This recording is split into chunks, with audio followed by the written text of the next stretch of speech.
Triage is the next step where vital signs are taken. That way the doctor will have the vitals all ready when they come to his station. The people it's determined what the nature of the problem is, whether they want to see the eye doctor or the medical doctor or the optometrist. Babies are weighed, or children are weighed, so that when it comes time to prescribe medicine, we'll know exactly the proper prescription strength and all of the medicine. Then they get to see the doctor, whether it be the dentist. And one of the jobs of people helping the dentist is making sure that the tools are properly sanitized and cleaned. The eye doctor. By the way, that's Becky. Yes, it is. Yes, it is. She's holding a autorefractor, which is helping the eye doctor determine the prescription strength of the glasses. Doc Ennis is behind her. He will then prescribe the glasses, and when they are testing the glasses to make sure that they fit, they'll have a gospel track or Gospel of John or something there for the person to read to make sure that the glasses are correct. You know, some of these people, they have been walking for a lifetime through the jungle with blurred vision, and they'll put on a pair of glasses, and for the first time they will be able to see clearly. Now, you don't think that has an impact on them? You know, they come out and they grab. I've had them grab me, and just I can't understand what they're saying, but they're sure saying it. You'll have a little old lady that comes through the clinic, and after she's got her medicine, she'll be so proud of it, and she'll hold that up to you so that you can see it, and then she'll get on her knees in front of you. Yep. I've had them grab my hands, go to their knees almost in worship, and you have to pull them up. They will not get up, and you pull them up and say, "Please don't do that." You know. They get to see the doctor, and then after they've seen the doctor, after they've seen all the doctors, then it comes time to go to the pharmacy, and that's normally a lot of times the longest line. This is a group of kids. The kids are always interested. Most of the time you'll see the kids huddled around the dentist. You know, everybody likes tragedy and pain. I mean, they love to see the adults' teeth being pulled. But while their prescriptions are being filled, they go into another, smaller, more intimate preaching setting with the evangelist, whether it be a national. This particular clinic here was in Uganda this past year with Brother Tom Farrell, and in groups of 20 to 30. Again, now, they had the gospel preached to them the night before. Throughout the clinic, the doctors have talked with them about the gospel, and they've seen the gospel in practice. Now at the end, once again, they're given the gospel. And what we have seen is time after time after time, you know, many, hundreds each week have made professions. And God has blessed because of the faithfulness of God's people in taking time to do the things that count.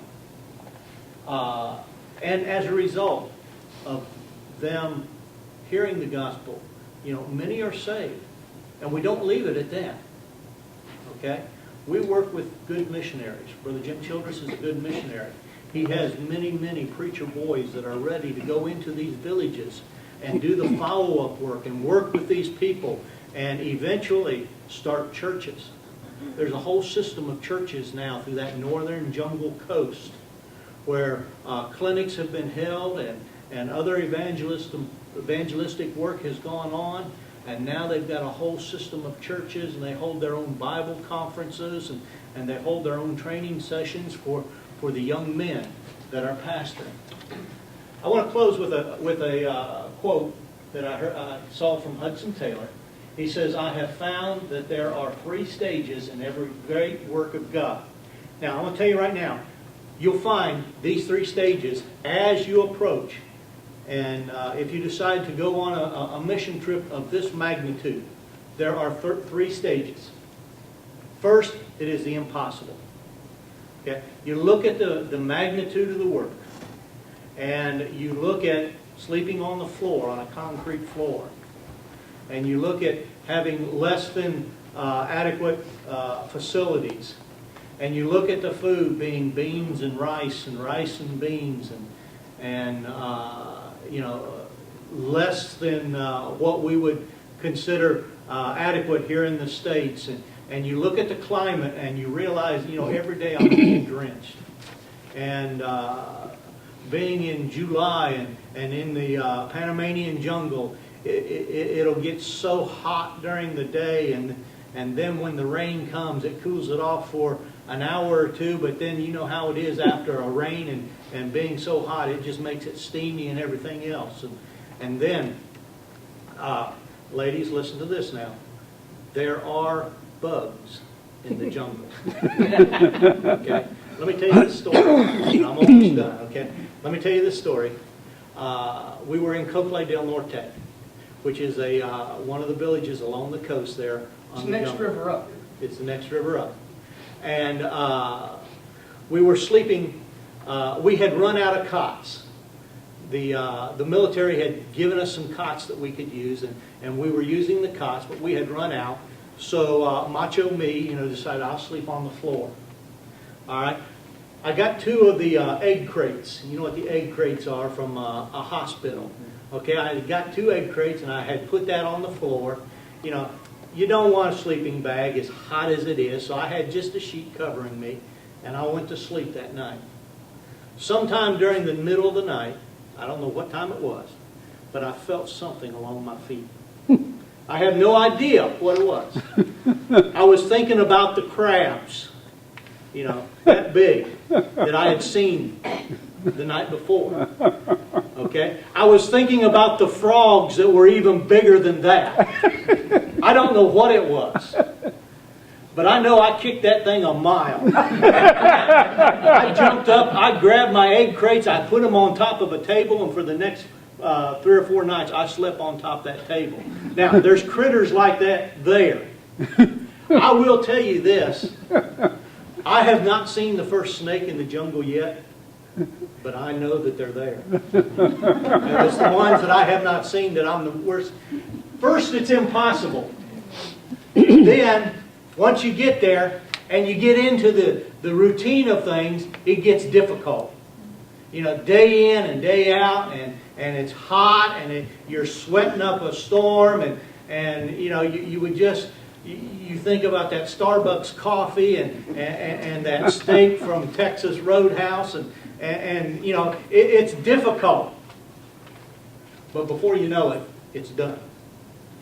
And a week later, or a month later, or a year later, you think back and think, that wasn't so bad after all. I can do it again. First it's impossible, then it's difficult, and then it's done. That's Hudson Taylor that first had that quote.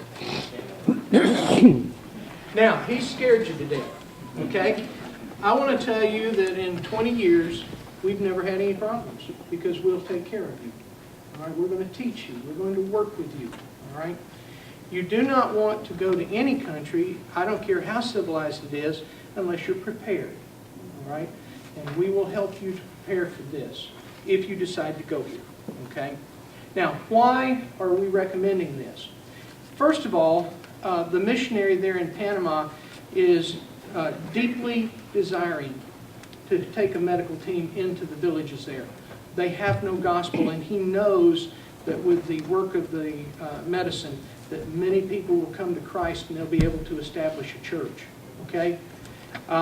Second thing is, this is, I know it sounds rough, but please believe me that all the country, go with me to Honduras. We had to take four-wheel drive vehicles to go where the missionary wanted us to go. We actually broke four-wheel drive vehicles. We had to be up at night welding them so we could use them the next day. There are no places that are easy, okay? And the places that are easy are overrun with church groups. And you're just working on somebody else's work, okay? What we're presenting to you is, this is your one time in life, one time, to be able to go someplace and do something that no one else has ever done. Okay? And every day of my life, that's what I do. I do something that nobody else has done. And I tell you what, I can go into that jungle and I've got friends and churches all through that jungle. I flew over that jungle for the first time and I begged the Lord. I said, Lord, if you'll give me this jungle, I'll be faithful with it. And as I flew over that jungle, I prayed. And I want you to know today that from Cologne all the way to Costa Rica, we have churches.